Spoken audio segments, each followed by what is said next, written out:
ताहिर गोरा के शो बिला तकल्लुफ में मैं हलीमा सादिया आपको खुशामदीद कहती हूँ।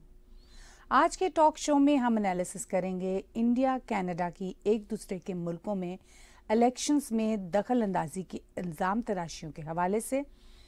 इसके अलावा ये भी जानना चाहेंगे कि भारत आज वर्ल्ड स्टेज पर कहाँ खड़ा है।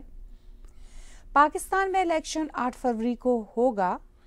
पाकिस्तान की हंगामा खेज सियासत पर ताहिर गोरा का तबसरा सुनना चाहेंगे। नीज़ गुज़िश्ता हफ्ते इमरान खान के खिलाफ ऊपर तले कई फैसले आए, उन पर ताहिर गोरा की क्या राय है। टोनी ब्लिंकन ऊपर तले मिडल ईस्ट के दौरे कर रहे हैं। मिडल ईस्ट की जंगी सूरत हाल पर भी एनालिसिस करेंगे। तो चलिए चलते हैं ताहिर गोरा की तरफ। तो ताहिर गोरा साहब, आज की गुफ्तगू का आगाज हम करते हैं इंडिया कनाडा की एक दूसरे के मुल्कों के इलेक्शंस में इल्ज़ाम तराशियों के हवाले से। कनाडा की सरकार ने चीन और रूस के बाद इंडिया को भी उन देशों में शामिल कर दिया है जिन पर इल्ज़ाम है कि उन्होंने कनाडा की पॉलिटिक्स में दखल अंदाजी की है। उधर भारत के फॉरेन मिनिस्टर जयशंकर ने इंडिया टुडे के साथ एक इंटरव्यू में कनाडा पर इल्ज़ाम धरा है कि कनाडा भारत की सियासत में दखल अंदाजी करता है। अब इस पेचीदा सूरत हाल पर आप कैसे तबसरा करेंगे? देखिए जी, ये बिलाशुबा काफ़ी पेचीदा सूरत हाल है और ये नई सूरत हाल है, क्योंकि प्राइम मिनिस्टर जस्टिन ट्रूडो की सरकार जब से बनी है भारत के साथ तल्लुकात ख़राबी की तरफ जा रहे हैं। हालांकि कनाडा का भारत के साथ जो रिश्ता नाता है वो पहले बहुत अच्छा रहा। जस्टिन ट्रूडो की सरकार से पहले स्टीफन हार्पर की सरकार थी, वो शायद 9-10 साल उनकी डिफरेंट सरकारें रहीं। 2 माइनॉरिटी गवर्नमेंट्स थी उनकी, एक मेजॉरिटी गवर्नमेंट थी, तो बड़े अच्छे तल्लुकात थे। हालांकि प्राइम मिनिस्टर स्टीफन हार्पर के ज़माने में प्राइम मिनिस्टर मोदी तो बहुत बाद में बने थे। जब वो prime minister Stephen Harper Canada की प्राइम मिनिस्टरशिप से जाने वाले थे तो उससे 1 साल पहले प्राइम मिनिस्टर मोदी सरकार में आए थे। उससे पहले भारत के साथ तल्लुकात मनमोहन सिंह की गवर्नमेंट के दौरान बहुत अच्छे रहे, और फिर जब प्राइम मिनिस्टर नरेंद्र मोदी आए तो और बेहतर हुए। और प्राइम मिनिस्टर नरेंद्र मोदी यहाँ कनाडा भी आए और किसी भारतीय वज़ीर आज़म का गालबन 30-40 साल बाद दौरा था, तो बहुत ही अच्छे तल्लुकात। इससे पहले मनमोहन सिंह की सरकार से पहले भी अच्छे तल्लुकात थे कनाडा के साथ। तो एकदम से जब से प्राइम मिनिस्टर ट्रूडो आए, उनकी जो इंटरनल पॉलिटिक्स है, अब भारत का तब से कहना है कि प्राइम मिनिस्टर जस्टिन ट्रूडो और इनकी पार्टी और इनकी सरकार ये भारत के मामलात में दखल अंदाजी कर रहे हैं।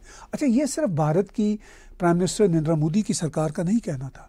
उस वक्त पंजाब में कांग्रेस के चीफ मिनिस्टर थे कैप्टन अमरिंदर सिंह जी। वो तो कनाडा के जो कुछ मिनिस्टर्स थे जैसे नवदीप सिंह बैंस या सज्जन और इवन प्राइम मिनिस्टर ट्रूडो के साथ वो मिलना ही नहीं चाहते थे।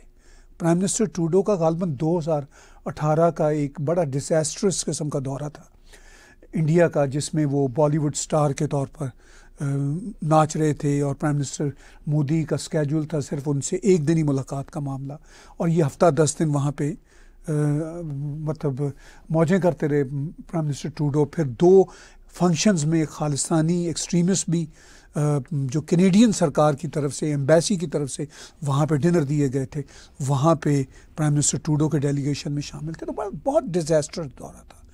तो उस वक्त भी कांग्रेस के जो चीफ मिनिस्टर थे पंजाब के, वो नहीं मिलना चाहते थे।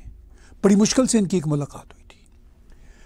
तो अब ये कहना कैनेडियन मीडिया का या कैनेडियन कुछ पॉलिटिशियंस का कि जी ये प्राइम मिनिस्टर मोदी की वजह से हुआ है जो तल्लुकात ख़राब हुए हैं, ऐसी बात नहीं है। अब जो जयशंकर साहब की आपने बात की, वो उन्होंने आज ही राहुल कंवल को जो इंटरव्यू दिया है इंडिया टुडे में, तो उनका ये कहना है कि एक लंबे अरसे से कनाडा की जो दखल अंदाजी है, जो इंटरफेरेंस है, वो हो रही है। अब कनाडा के सिक्योरिटी इंटेलिजेंस के इदारे सीसिस ने एक रिपोर्ट भी पब्लिश की है जिसमें उन्होंने कहा है कि चीन का ज़्यादा नाम है, चूँकि चीन के बारे में तो बहुत क्लियर एविडेंसेस मौजूद हैं। रूस के बारे में भी हम अरसा दराज से सुन रहे हैं जी कि फॉरेन इंटरफेरेंस है, लेकिन वो कोई ऐसे क्लियर एविडेंसेस अभी रूस के हवाले से कनाडा में सामने नहीं आए। अमेरिका में बाइडन सरकार का दावा है कि उनके पास हैं, लेकिन भारत के हवाले से कभी ऐसा नहीं था। अब प्राइम मिनिस्टर ट्रूडो मुसलसल भारत के मामलात में, जैसे फार्मर्स प्रोटेस्ट हो तो ये करते हैं, कोई ना कोई स्टेटमेंट इन्होंने दी थी। यहाँ की अपोजिशन पार्टी जगमीत सिंह, जो इनफैक्ट वो मतलब मेन अपोजिशन पार्टी तो नहीं है, इनफैक्ट अपोजिशन पार्टी तो कंजर्वेटिव पार्टी है, लेकिन वो भी बहरहाल अपोजिशन पार्टी में आते हैं टेक्निकली, बिकॉज वो प्राइम मिनिस्टर ट्रूडो के साथ उनका सिर्फ कोलिशन है। तो उन्होंने जो कोलिशन बनाया हुआ है, उस कोलिशन की हैसियत से वो मुसलसल जगमीत सिंह भारत के खिलाफ स्टेटमेंट्स देते रहते हैं। अच्छा, उनको दुनिया में कहीं और ह्यूमन राइट्स के इशू नज़र नहीं आते जगमीत सिंह को। चाइना के बारे में I hardly heard his statement, या मिडल ईस्ट के इश्यूज़ के हवाले से, या साउथ अमेरिका के इश्यूज़ के हवाले से, वो या इवन रशिया के हवाले से। ये सिर्फ यूक्रेन की जंग के बाद कोई एक ट्वीट मैंने देखी थी उनकी, वो नहीं, वो भारत को हमेशा निशाने पे रखते हैं। हाँ, क्योंकि हालांकि उनका कॉन्फ्लिक्ट ऑफ इंटरेस्ट है, भारत के साथ उनकी ज़ाती दुश्मनी है, तो उनको एहतियात करनी चाहिए, ये बात नहीं करनी चाहिए। मगर बहरहाल वो भी कोलिशन गवर्नमेंट का हिस्सा हैं। और अगर जयशंकर जी ये कहते हैं कि कनाडा की तरफ से भारत के इंटरनल मामलात और भारत की पॉलिटिक्स और भारत के इलेक्शंस पर भी इंटरफेरेंस है, तो वो गलत नहीं कह रहे। अब जो कनाडा का ये कहना है, और कनाडा की सिक्योरिटी इंटेलिजेंस एजेंसी ने भी ये लिख दिया, वो जाहिर है वो तो लिखेंगे, क्योंकि इस वक्त सरकार प्राइम मिनिस्टर ट्रूडो की है। जब प्राइम मिनिस्टर ट्रूडो की सरकार नहीं होगी तो फिर मैं देखूंगा कि फिर क्या एविडेंसेस लाते हैं। लेकिन मज़े की बात यह है कि जो एविडेंस इन्होंने पेश किए हैं, वो अभी तक एविडेंस भी नहीं है। जो भी रिपोर्ट पेश हुई है सीसिस की, उसमें चाइना के हवाले से तो एविडेंसेस हैं, इंडिया के हवाले से सिर्फ ये है कि इंडिया की इंटरफेरेंस है, ये है, वो है। अब ये इंटरफेरेंस के जो नए फिनोमेना दुनिया में बिल्ट हो रहे हैं, शायद हम आगे जाके बात करेंगे, ये भी बड़े इंटरेस्टिंग है कि ये इंटरफेरेंसेस के जो फॉरेन इंटरफेरेंस, अब कनाडा की रिपोर्ट में FIA फॉरेन इंटरफेरेंस, यहाँ हमारे यहाँ एक रीत रवायत है कि हम बहुत शॉर्ट कर देते हैं वर्ड्स को, तो हमने फॉरेन इंटरफेरेंस FI को उसके लिए हमने कहा है।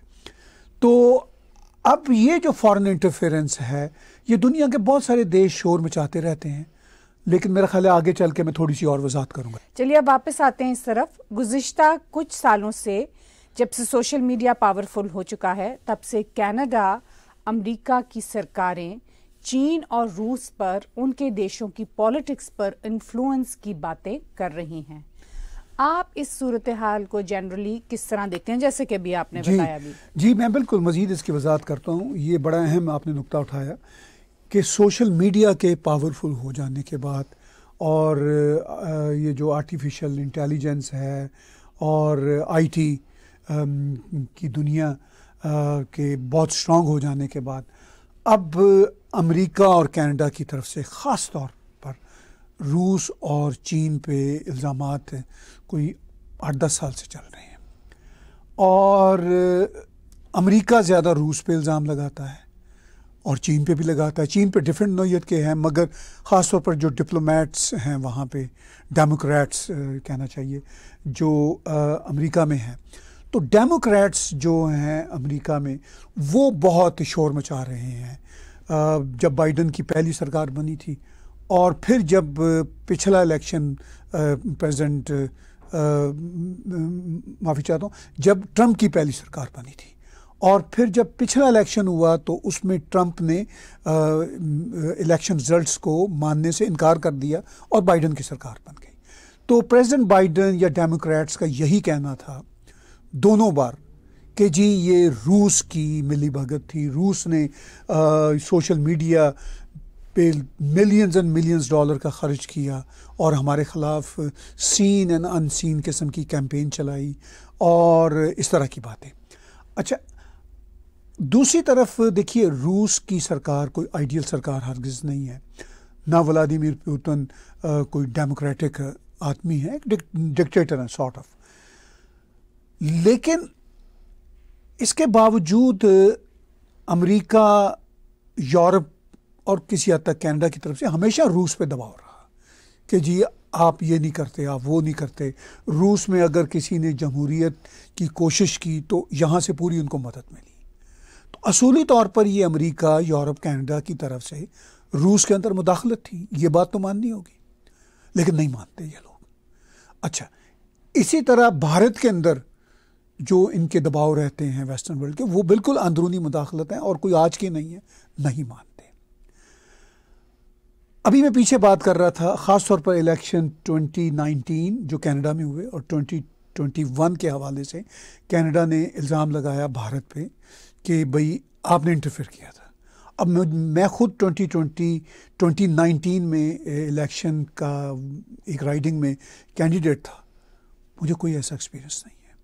एज अ जर्नलिस्ट मेरे बहुत राब्ते रहते हैं सभी इवन अमेरिकन डिप्लोमेट्स के साथ भी, इजरायली डिप्लोमेट्स के साथ भी, भारतीय डिप्लोमेट्स के साथ भी, फ्रेंच डिप्लोमेट्स के साथ भी। मतलब चूँकि हम जर्नलिस्ट, हमें स्टोरीज चाहिए होती हैं।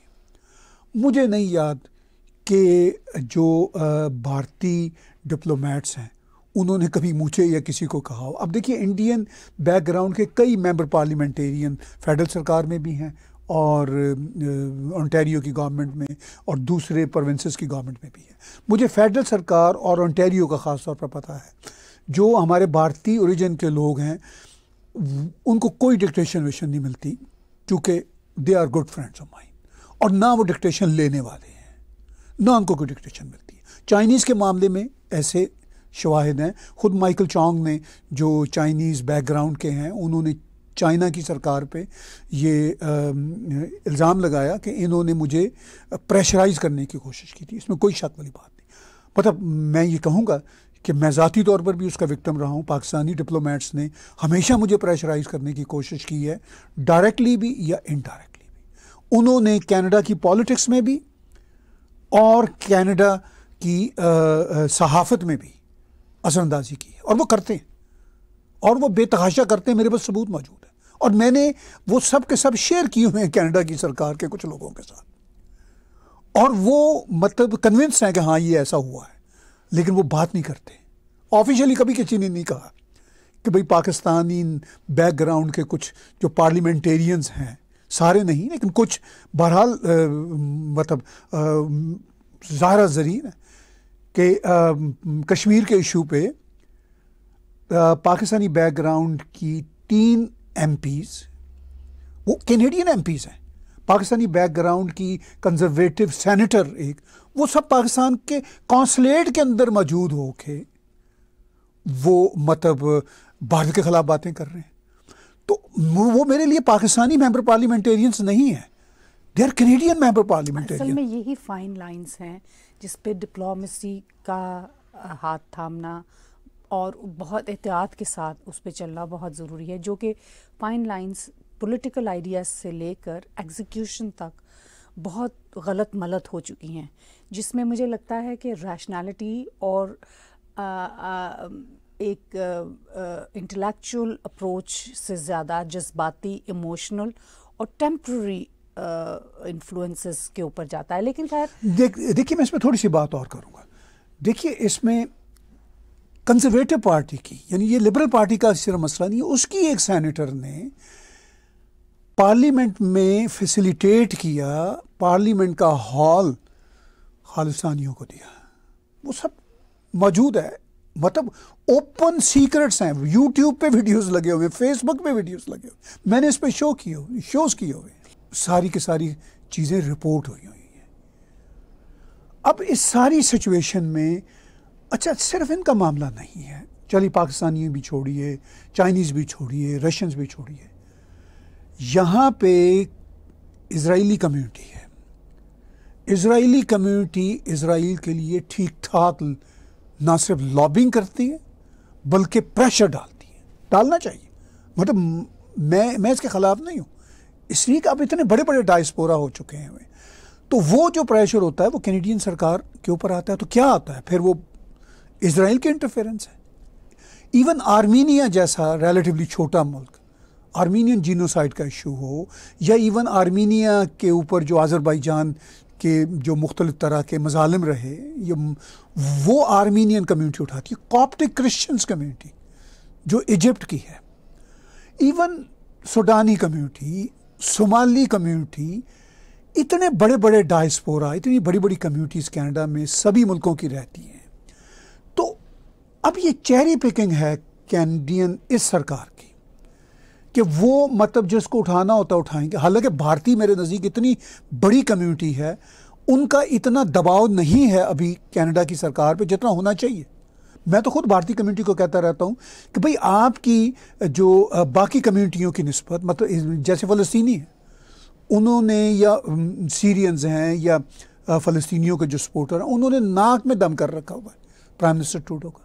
और प्राइम मिनिस्टर ट्रूडो मजबूर होते हैं, वोट भी चाहिए, प्रेशर भी आता है, और फिर वो मिडल ईस्ट पे रिफ्लेक्ट होता है। तो क्या इनकी इंटरफेरेंस इजराइल पे नेगेटिव और पॉजिटिव दोनों नहीं है? प्राइम मिनिस्टर ट्रूडो की, इनकी सरकार की दोनों तरह की इंटरफेरेंस इजराइल में, मिडल ईस्ट में पॉजिटिव भी है, नेगेटिव भी है। तो आपका ये जो प्रिसाइज क्वेश्चन है कि सोशल मीडिया जब से पावरफुल हो चुका हुआ है, तो ये जो अमेरिका और कनाडा की सरकारें हैं अब ये इंटरफेरेंस की बात कर रहे हैं। देखिए, इसमें एक और बात भी है। जब भारत के खिलाफ इंटरफेरेंस की खास तौर पर बात होती है, तो जैसा मैंने अभी पीछे भी कहा था आपके पिछले सवाल के जवाब में, कि अमेरिका के अंदर तो रूसी जो मुदाखलत है वो अमेरिकी कहते हैं, लेकिन कनाडा के अंदर रूसी मुदाखलत के कोई अभी तक एविडेंसेस हमारे सामने नहीं आए। बात ही होती है, चीन के एविडेंसेस आए हैं। भारत की ना तो हिस्ट्री है ना एविडेंसेस है, अभी तक तो नहीं है। ठीक है, अच्छा, अगर एविडेंसेस कुछ आ भी जाए कि जी सोशल मीडिया पे था या मीडिया में उन्होंने कोई बात करने की कोशिश की, वो तो कनाडा में बैठी हुई 100 कम्युनिटीज ये बातें करती रहती हैं। तो खुद प्राइम मिनिस्टर ट्रूडो इलेक्शन जब पिछला जीते थे, तो अमेरिकी सदर साबिक बराक ओबामा ने इनके हक में स्टेटमेंट दी थी। तो क्या वो स्टेटमेंट कनाडा के अंदर अमेरिकी इंटरफेरेंस नहीं थी? मैं एब्सोल्युटली कन्विंस्ड हूं कि वो अमेरिकी इंटरफेरेंस थी। सोशल मीडिया तो टेक्नोलॉजी की एक बहुत बड़ी, एक बहुत पावरफुल टूल है इस वक्त, जो हर मुल्क अपने अपने उसके लिए इस्तेमाल करता है। तो क्या टेक्निकली बाउंड्रीज जो हैं उन पे काम हो रहा है? न्यू वर्ल्ड ऑर्डर्स आ रहे हैं, कोई नई प्रोजेक्ट्स हो रहे हैं, या सिर्फ इल्ज़ाम तराशियों तक ही बात है? नहीं, इल्ज़ाम तराशियों तक बात नहीं है, बल्कि ये संगीन बात है। इस तरह की इल्ज़ाम तराशियों के बाद कनाडा तो ये साबित करने की कोशिश कर रहा है ना कि हाँ जी आपने किया था, ख़ासतौर पर इंडिया के हवाले से। अच्छा, जब वो फ़र्ज़ कीजिए इनके पास कोई एविडेंसेस भी आ जाते हैं, एविडेंसेस तो इनके ख़िलाफ़ भी इंडिया के ऑलरेडी मौजूद हैं, हमारे पास मौजूद हैं एज ए जर्नलिस्ट। मैंने अभी मिसालें दी हैं कि किस तरह पार्लियामेंट का हॉल यूज़ हुआ, कि कैनेडियन पॉलिटिशियंस ने यूज़ किया, किस तरह प्राइम मिनिस्टर खुद कहते हैं। तो ये तो एविडेंसेस मौजूद है। अब वहाँ इंडिया के बारे में तो अभी एविडेंसेस इन्होंने देने हैं, अभी तक तो मेरे सामने नहीं आए। इनके खिलाफ तो एविडेंसेस इंडिया के ऑलरेडी मौजूद हैं। तो इस सारी सूरत हाल में अब इनको समझना होगा प्राइम मिनिस्टर ट्रूडो को कि ये जो इस तरह की ये जो कर रहे हैं, पॉलिटिक्स कर रहे हैं, ये इससे आवाम को कोई बहुत लंबे अरसे तक बेवकूफ़ नहीं बनाया जा सकता। अब सोशल मीडिया का ज़माना है, इसमें कोई बाउंड्रीज नहीं है। सोशल मीडिया की बड़ी बड़ी कंपनीज खुद अमेरिकन्स हैं, ओन्ड बाय अमेरिकन्स हैं। अच्छा, उसके ज़रिए दुनिया में जो डायरेक्टली या इनडायरेक्टली मैनूवरिंग होती है, वो फिर अमेरिका की जिम्मेदारी बनती है ना कि अमेरिका उनकी हदबंदियाँ करे, अमेरिका कोई बाउंड्रीज बनाए, जिसकी आप बात कर रही हैं। तो अमेरिका की तरफ से तो कोई बाउंड्रीज नहीं बनाई जाती। खुद अमेरिकन पॉलिटिशियंस उन बड़ी बड़ी कॉरपोरेशनों के हाथों मजबूर हुए हैं। खुद ट्विटर ने उस वक्त के प्रेसिडेंट ट्रंप का अकाउंट सस्पेंड कर दिया था। तो ये कॉम्प्लेक्स बातें हैं, लेकिन ये सब चेरी पिकिंग का मामला है। मैं इसको कंक्लूड करते हुए ये कहूँगा कि ये सब चेरी पिकिंग का मामला है।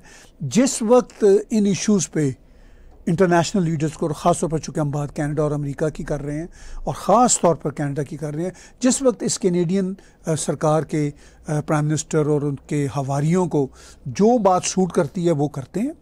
लेकिन मेरा ख्याल है कि अब बड़ी डिबेट का वक्त आ गया है, अब बड़ी डिबेट खुल के होनी चाहिए कि ये चेरी पिकिंग क्यों है। लेकिन इसमें तो टाइम डिसाइड करेगा शायद, कि क्योंकि सोशल मीडिया एक ऐसी पावर है जो एआई के साथ रिलेटेड है, उसका एक विंग है, और उसकी सूरत हाल के ऊपर आगे कवानीन जो बनने हैं और बन रहे हैं वो बहुत कुछ इसके अंदर करेंगे। लेकिन बहरहाल इंटरफेरेंस के ऊपर तो अब एक खुली जंग है जो कि बैशिंग की तरह चल रही है। लेकिन अब हम वापस आते हैं, पावरफुल देशों में भारत का नाम तीसरे चौथे नंबर पर आने लगा है। वर्ल्ड स्टेज पर भारत की पोजीशनिंग आपको कहाँ दिखती है? ये शायद उससे कनेक्टेड सवाल है। उससे भी कनेक्टेड है और अलग से भी है। भारत पे जैसे अब कनाडा का ये जो इल्ज़ाम है जी हमारी पॉलिटिक्स के अंदर इंटरफेरेंस कर रहे हैं, तो इससे ये बात मतलब एक और भी इसका रुख निकलता है कि अब भारत इतना इम्पोर्टेंट मुल्क है कि वेस्टर्न वर्ल्ड के बाद चाइना, रशिया के साथ साथ इसका नाम आने लगा है। मतलब इनके पॉइंट ऑफ व्यू से ऊपर बहुत ज्यादा डिस्कशन होती है भारत की, वो भी इनके कॉन्टेक्स्ट में, कैनेडियंस या अमेरिकन या यूरोपियन के कॉन्टेक्स्ट में भारत अब बहुत डिस्कस होता है और वो उनके रेडार पे रहता है। चलिए ये तो एक अलग मामला है। अदरवाइज भारत वर्ल्ड स्टेज पे हमने देखा, ख़ासतौर पर प्राइम मिनिस्टर नरेंद्र मोदी की 2014 की सरकार से अब तक बहुत ज़्यादा वर्ल्ड स्टेज पे आ चुका हुआ है। और इंडो पैसिफिक का मामला हो, खुद कैनेडियन जो एस्टैब्लिशमेंट है वो भारत के साथ काम करने पे मजबूर है, मैं ये कहूँगा। और अमेरिकन्स तो काम करना चाहते हैं। अभी अमेरिकन्स ने बहुत ही सेंसिटिव किस्म के ड्रोन्स जो हैं वो भारत को देने का मुआहदा किया है। यूक्रेन रूस की जंग के शुरू होने के बाद भारत ने अपनी इंडिपेंडेंट पोजीशन ली। वेस्ट तो चाहता था कि भारत रूस के खिलाफ जाए, भारत रूस के खिलाफ नहीं जा सकता था, इसलिए कि उनके पुराने तल्लुकात हैं, ट्रेड आज भी है। ठीक है, रूस के सदर व्लादिमीर पुतिन को एक फोरम पे प्राइम मिनिस्टर नरेंद्र मोदी ने एक बहुत ही जुर्रतंग आमेज जुमला कहा था। उन्होंने कहा था कि मिस्टर प्रेसिडेंट, ये जंग का ज़माना नहीं है। तो इसको वेस्टर्न मीडिया ने बहुत, और वेस्टर्न वर्ल्ड ने, वेस्टर्न लीडर्स ने बहुत अप्रिशिएट किया था। प्राइम मिनिस्टर नरेंद्र मोदी को बहुत खराज तहसीन पेश किया था कि उन्होंने बेबाकी से जुमला कहा था। तो बहरहाल भारत अब किसी सूरत भी इग्नोर नहीं हो सकता, इग्नोर का चांस ही नहीं है, इसलिए कि भारत चौथे पांचवें नंबर की वर्ल्ड इकॉनमी है। अभी चौथे नंबर पे वो स्टॉक एक्सचेंज में भी आ चुका है, दुनिया की स्टॉक एक्सचेंज में भी। और इसके साथ साथ भारत का जो ग्लोबल साउथ में रोल है, भारत की जो मार्केट इकॉनमी है, भारत में जो बड़ी बड़ी कॉरपोरेशंस अब जाके मज़ीद अपने बिजनेसेस को एक्सपेंड कर रही हैं। कोई वो एहसान नहीं कर रही, उनको बिजनेस नज़र आता है तो वो जाती हैं, उनको बिजनेस की एनवायरनमेंट नज़र आती है तो वो जाती हैं। और भारत के प्राइम मिनिस्टर नरेंद्र मोदी हों, फॉरेन मिनिस्टर जयशंकर हों, इन सब की आप बॉडी लैंग्वेज देख लीजिए, उनका कॉन्फिडेंस देख लीजिए, वो साफ बताता है कि इस वक्त भारत वेस्ट चाइना के बाद रशिया के साथ साथ, रशिया अपनी जगह पे है, उसी लेवल पे, यानी भारत इस वक्त ये जो 4-5 बड़े स्टेक होल्डर्स हैं वर्ल्ड के, America, European union, China, Russia and Bharat. Pakistan में इलेक्शन 8 फरवरी को होगा। पाकिस्तान की हंगामा खेज सियासत पर आपका तबसरा सुनना चाहेंगे। पाकिस्तान में अगली सरकार किसकी? देखिए, 8 फरवरी को इलेक्शन अब बिल्कुल होने जा रहा है, लगता तो यही है, 2-3 दिन रह गए। और इस इलेक्शन में सरकार अभी से बनती नज़र आ रही है, बल्कि कुछ दिन पहले से ही उसकी फ़ज़ा बन चुकी थी।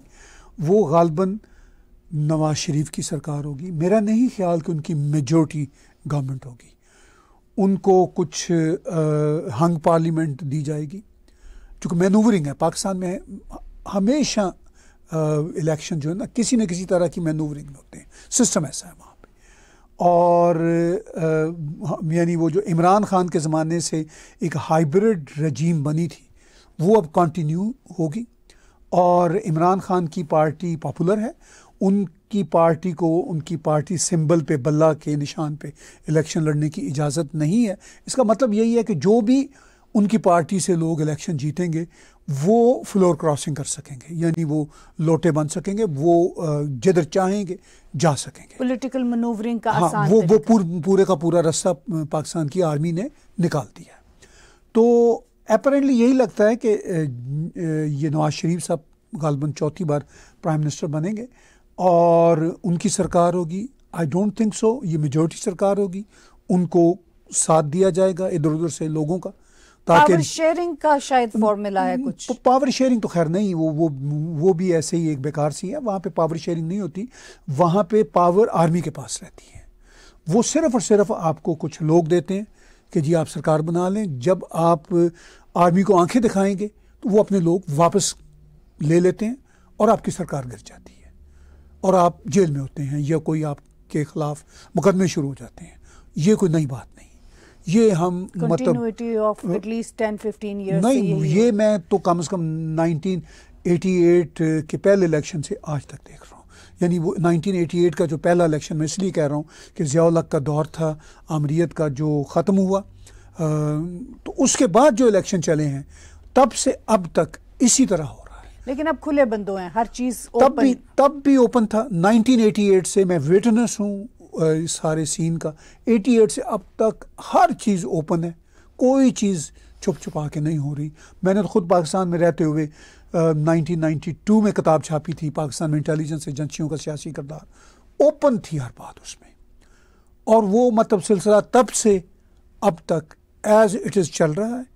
और 8 फरवरी के इलेक्शन के बाद जो चीज़ें देखने वाली हैं वो ये है कि पाकिस्तान में ये जो सियासत की हंगामा खेज़ी है जिसका आपने जिक्र किया, ये हंगामा खेज़ी क्या कम होगी, पाकिस्तान के हालात कुछ स्टेबल होंगे, ये देखने वाली बात है। क्योंकि सरकार जिसकी बननी है वो तो आर्मी की सरकार है।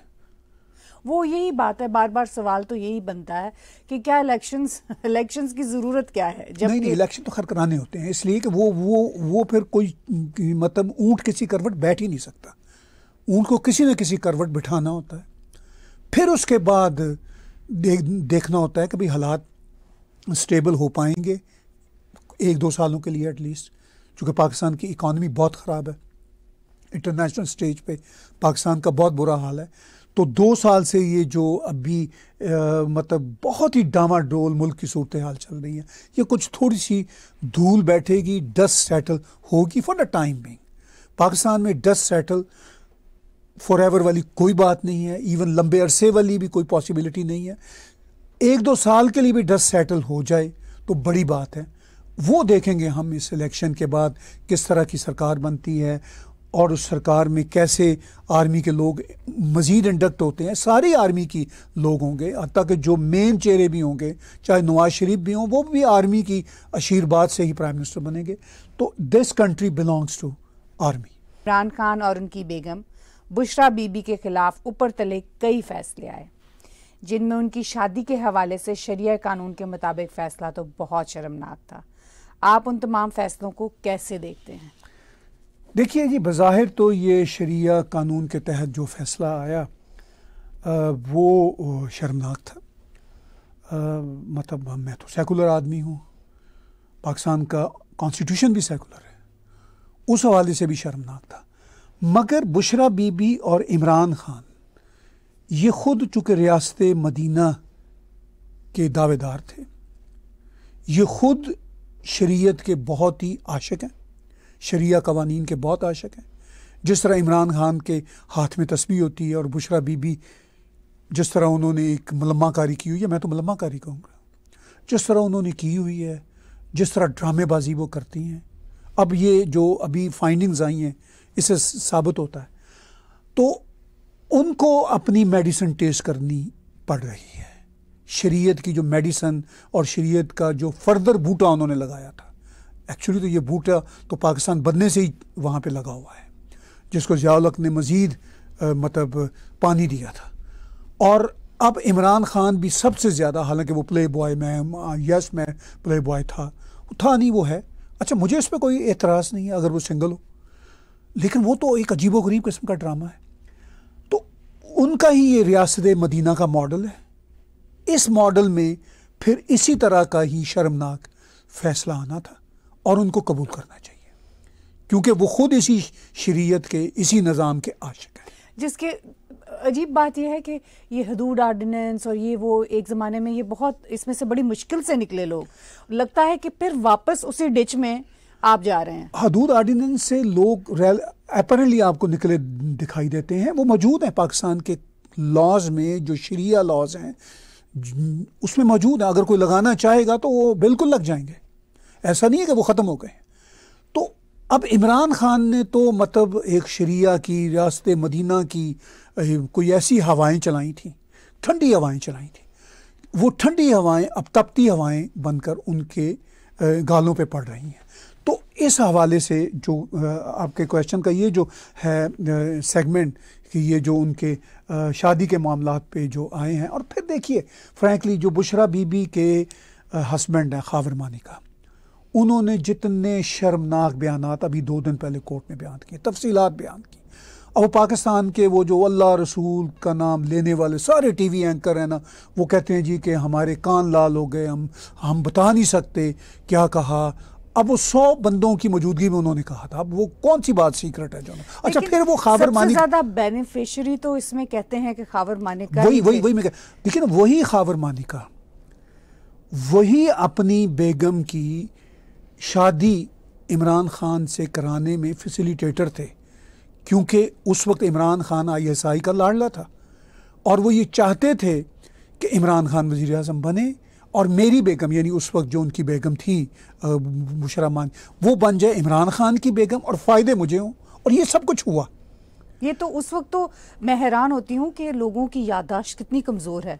उस वक्त सोशल मीडिया के ऊपर इतना इसका रौला, वो जो उम्रे हुए, जो वो सारी उसमें उसके ऊपर बहुत डिस्कशन हुई। और अब बिल्कुल ऑपोजिट, यानी 360 डिग्रीज ऑपोजिट बातें उन्हीं खावर मानिका साहब नहीं, से। खावर मानिका ने की वीडियो मौजूद है सोशल मीडिया पे। उसमें कहा था जब ये शादी हुई कि इमरान खान जैसा अजीम पाकबाज आदमी भी कोई नहीं है और मेरी बीवी जो साबका बीवी उस वक्त बन गई थी इनकी, उस जैसी पाकबाज औरत भी कोई नहीं है, और इन दोनों की जो शादी हुई है वो बहुत ही दुनिया का अजीम काम हुआ है। अब वो ये कहते हैं कि ये सबसे गलीज काम हुआ है।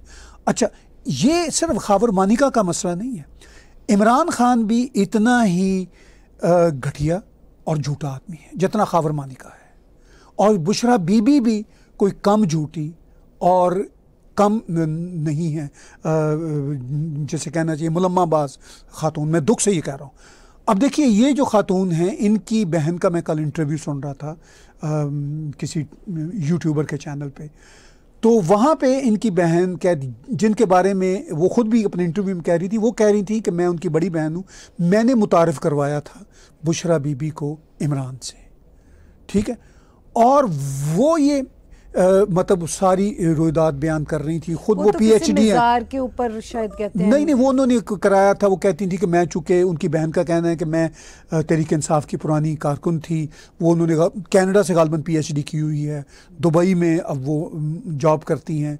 तो वो भी मतलब PhD कर लेने के बावजूद भी उनका पूरे का पूरा भी यही है कि जी बस हमने तो अल्लाह पे छोड़ दिया है सारा फैसला, यानी कोई कानून मैटर नहीं करता, सब टेवों पर चल रहा है। जब अल्लाह जो है, अल्लाह जब सूट कर रहा होता है किसी और डायरेक्शन में, तब उसको उस डायरेक्शन में पकड़ लेते हैं, उस डायरेक्शन में बिठा देते हैं, और जब कहते हैं कि अब इस वक्त इधर है तो इधर, अब वो 360 के जब हालात बदल जाएंगे तो फिर वो अल्लाह को किसी और चक्कर में देखते फिरेंगे। यही पाकिस्तान और पाकिस्तानियों की अक्सरियत का अलमिया है। और देखिए, आम आवाम तो चले मैं समझ सकता हूँ, ये जो मतलब इमरान खान जैसे सो कॉल्ड नाम नहात पढ़े लिखे लोग, खावर मानिका जैसे अपॉर्चुनिस्ट, और ये मुलम्मा कारियाँ करने वाले लोग कि जी हमारे पास जिन है, हम तवीज़ दागे करते हैं, सूफ़ी। अच्छा, सूफ़ी है, सूफ़ी के डेफिनेशन मैंने तय की हुई है। सूफ़ी वो आदमी या औरत हो सकती है जो अपने आप को सूफ़ी ना कहे। अंदर से जो इंसान बहुत फुल होता है उसे ज़रूरत ही नहीं होती क्लेम करने की कि मैं ये हूँ। वो जो होता है वो उसके कंडक्ट में होता है। बस ऐसा ही है। तो इन लोगों के कंडक्ट में ये इतने ड्रामेबाज लोग हैं, इतने खौफनाक हद तक अपॉर्चुनिस्ट लोग हैं, दुनियादार लोग हैं, ऑयल के तमाम तरफ। मैं थोड़ी सी बात करूंगा दूसरे मुकदमात के हवाले से। एक तो खैर उनकी शादी का मुकदमे का मामला था जिसमें हमारी बातचीत थोड़ी तवील हो गई। इमरान खान के ख़िलाफ़ पिछले हफ्ते जो 2 और फैसले हुए, एक तोशाखाना केस के सिलसिला में और एक साइफर के सिलसिला में। एक मुकदमे में उनको 10 साल की सज़ा हुई है, एक मुकदमे में उनको 14 साल की सज़ा हुई है, और उनकी बेगम को भी 14 साल की सज़ा हुई है तोशाखाना के केस में। और फिर जो इस शादी के मामले में भी 7-7 साल की सज़ा हुई है। तो इस हवाले से इमरान खान को 31 साल की सज़ा हुई है, उनकी बेगम को 21 साल की सज़ा हुई है। मगर रियलिटी ये है, ग्राउंड रियलिटी ये है जो पाकिस्तान से खबरें आ रही हैं कि इमरान खान की बेगम साहिबा के पाकिस्तान आर्मी और उसकी इंटेलिजेंस के साथ बातचीत चल रही है, और इमरान खान के लिए भी डील अंदर ही अंदर से आ रही है। तो ये 31 साल की जो कैद है उनकी और 21 साल की कैद, ये सब वक्ती मसाइल हैं, 2-3 साल के इश्यूज़ हैं। मुझे यही लगता है 2-3 साल के बाद इनके मामला सेटल हो जाएंगे। फिर जिस तरह नवाज शरीफ को उम्र कैद की सज़ा हुई थी वो सब ख़त्म हो गई, अब वो प्राइम मिनिस्टर बनने जा रहे हैं। ये फिर 3-4 साल बाद इसी म्यूज़िकल चेयर में, हो सकता है इससे पहले ही, ये फिर पाकिस्तान आर्मी की मदद से चले जाएंगे इलेक्शन में एक दफ़ा खुद खड़े होने के लिए। अब तो उनको नाअहल करार दिया ना, इनकी नाअहलियत भी ख़त्म हो जाएगी। तो ये एक म्यूज़िकल चेयर है पाकिस्तान की पॉलिटिक्स में, जिसमें ये जो सज़ाएं होती हैं ये सिर्फ दबाव के तौर पर पाकिस्तान आर्मी की तरफ से इस्तेमाल होती हैं, और जब फिर हालात बदलते हैं तो 360 के डिग्री पर ही बदल जाते हैं। पॉलिटिकल कल्चर जो है वो डेवलप होता है, यानी रवायात से। हमारा हर कल्चर रवायात से डेवलप होता है।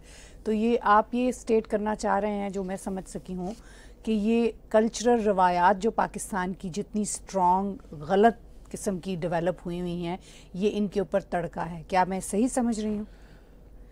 मतलब वो तड़का भी है, लेकिन ये पाकिस्तान की रवायात का मामला भी नहीं है। ये पाकिस्तान में अपॉर्चुनिज्म का जो जर्नी है, एक रवायात होती है पॉजिटिव चीज़, ये अपॉर्चुनिज्म का जर्नी है जो पहले दिन से चला था पाकिस्तान बनते ही, और आज तक ये जर्नी इसी तरह चल रहा है। चलिए वापस आते हैं अमेरिका की तरफ। अमेरिकी वज़ीर ख़ारजा टोनी ब्लिंकन हमास की तरफ से छेड़े जाने वाली जंग के बाद ऊपर तले मिडल ईस्ट के दौरे कर रहे हैं, क्योंकि जंग अब इसराइल गजा की सरहदों से बाहर निकलकर यमन, इराक और सीरिया तक फैल चुकी है। ईरान भी इसकी लपेट में आ चुका है। क्या मिडल ईस्ट की जंगी सूरत हाल को आप मज़ीद, ये वही सवाल है, फैलता, बढ़ता, बिगड़ता या किस डायरेक्शन में जाता देखते हैं? देखिए, बात यह है कि मिडल ईस्ट की सूरत हाल कॉम्प्लेक्स हो गई है, और ये कॉम्प्लेक्स होना थी, क्योंकि हमास ने जिस तरह की बर्बरियत और टेररिज्म की थी। हमास का मकसद यही था कि सऊदी अरब किसी तरह से इजराइल के साथ मेज़ पे ना बैठे। अगर सऊदी अरब इजराइल मेज़ पे बैठ जाते तो उस रीजन में काफ़ी पीस आ जाना था। पीस हमास को और जो वहाँ के जहादी ग्रुप्स हैं उनको सूट नहीं करता। अब ये बिगड़ते बिगड़ते, जाहिर है हमास की उस खौफनाक टेररिज्म के बाद इजराइल की जो खौफनाक जंग है वो चली, 25-26 हज़ार फ़लस्तीनी अब तक मारे जा चुके हैं, और उससे अब इतना अनरेस्ट मिडल ईस्ट में बन चुका है कि खुद समझ नहीं आ रही जीसीसी कंट्रीज़ को भी कि किस तरह इस मामले को ठंडा करें। कतर कोशिश कर रहा है, क्योंकि Qatar kind of a mediator between western world and Hamas. Saudi Arab भी अपना डायरेक्ट और इनडायरेक्ट दबाव डाल रहा है, इसीलिए ऊपर तले दौरे कर रहे हैं टोनी ब्लिंकन। फिर वो गए हुए हैं मिडल ईस्ट में, इज़राइल भी गए, सऊदी अरब भी गए, सभी से मिल रहे हैं वो वहाँ पे। यमन की सूरत हाल बड़ी ख़तरनाक हो गई, क्योंकि यमनी हूतियों ने रेड सी पे एक तरह से बदमाशी बढ़ा दी है, बहुत बढ़ा दी है। पहले भी वो करते रहते थे, और वो ये कह रहे हैं जी जब तक इज़राइल सीज़ फायर नहीं करता। इज़राइल कहता है जब तक मुझे ये हमारे जो 100 कुछ रह गए हैं कैप्टिव्स यरगमाली, जब तक वो वापस नहीं मिलते हम सीज़ फायर की बात नहीं करेंगे। तो हूती हमले कर रहे हैं। अच्छा, हूतियों ने अपना हमला जो है ना बढ़ा के अमरीकियों पे भी बढ़ा दिया, इवन भारतीय जहाज़ों पे भी किया है, और भी इवन चाइना को भी कंसर्न है, इवन थोड़ा बहुत रशिया को भी कंसर्न है, क्योंकि वो बहुत बड़ा ट्रेड का राउट है रेड सी, जो मतलब एशिया से होता हुआ मिडल ईस्ट से होता हुआ वो यूरोप को कनेक्ट करता है। तो इस सारी सूरत हाल में अब मामला काफ़ी गंभीर हो गया। अब इस मामले में शिद्दत पिछले हफ्ते तब आई जब जॉर्डन के अंदर अमरीकी बेस पे हमला हुआ, और इस 7 अक्टूबर से शुरू होने वाली जंग के बाद पहली बार 3 अमरीकी फ़ौजी मरे, 3 दर्जन के करीब ज़ख्मी हुए। ये अमेरिका के लिए एक बहुत बड़ा थप्पड़ होता है। अमेरिका इसको बर्दाश्त नहीं कर सकता, चूँकि अमेरिका में वैसे भी ये इलेक्शन का साल है और बाइडन पे वैसे भी बहुत दबाव है, और अमेरिकी अवाम का फिर बहुत दबाव आ जाता है। तो फिर वर्ल्ड वाइड भी अमेरिका का इमेज जो है ना वो बहुत ख़राब होता है कि दुनिया का सबसे बड़ा देश, सबसे बड़ी ताकत, पावरफुल, और वो अपने उसके बेस पे हमला हो गया। अब गालबन इस संडे को अमेरिका ने यमन के अंदर बहुत सारे हमले किए हैं, कुछ 70-80 हमले किए हैं, और वो अपनी तरफ से बदला लेने के चक्कर में जो उनके हुआ, तो जाहिर है अमेरिका को भी तो अपनी आवाम को और पूरी दुनिया को बताना है कि हम भी बड़े पावरफुल हैं। और बार बार वो स्टेटमेंट दे रहे हैं, वो कह रहे हैं कि अगर हम कोई जवाब नहीं भी देते किसी दफ़ा, तो दरअसल हम सही वक्त का वेट कर रहे हैं। सही वक्त का वेट कर रहे हैं, सही जवाब देंगे, सही वक्त पे देंगे। तो बहरहाल वो उन्होंने जवाब दिया है, लेकिन वो अब ये टिट फॉर टैट चलता रहेगा। टोनी ब्लिंकन जो वहाँ गए हैं वो इसी टिट फॉर टैट को रोकने के लिए, कम करने के लिए, या सीज़ फायर के लिए गए हैं। और ये सूरत हाल बहुत गंभीर है, और मैं ये समझता हूँ कि मिडल ईस्ट की जंगी सूरत हाल अगर काबू में ना आई, क्योंकि दूसरी तरफ यूक्रेन और रूस की सूरत हाल काबू में आती नज़र नहीं आ रही, और वो आएगी भी नहीं, 2024 के आखिर तक नहीं नज़र आएगी आपको और मुझे काबू, जब तक अमेरिकी इलेक्शन हो नहीं जाते, उसके रिजल्ट्स नहीं आ जाते।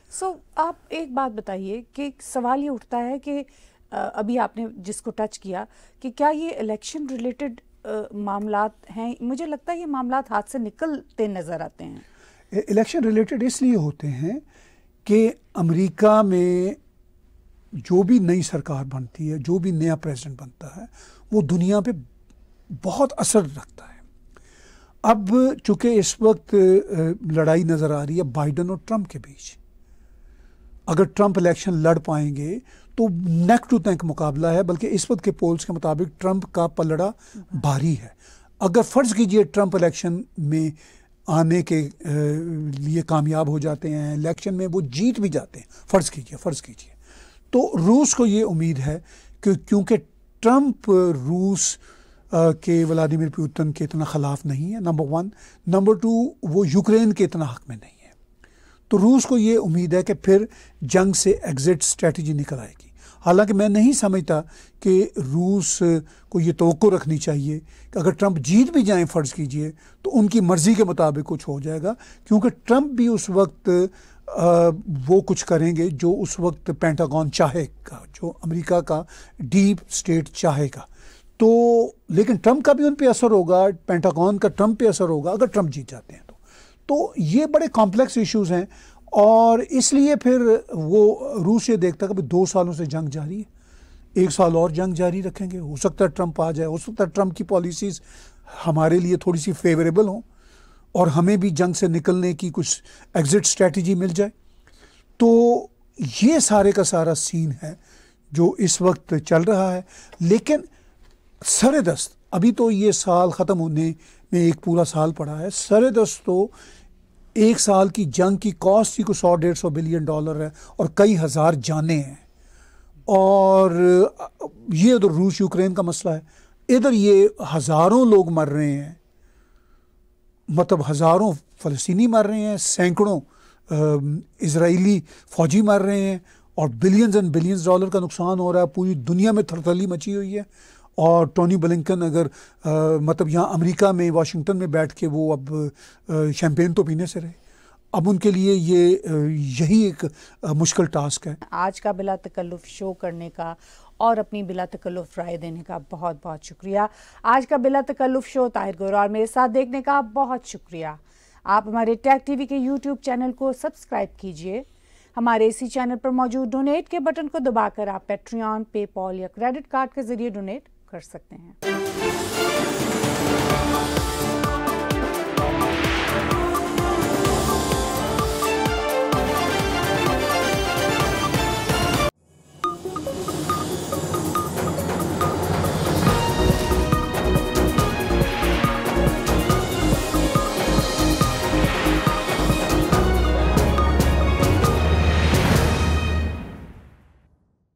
Subscribe Tag TV YouTube channel and press the notification button.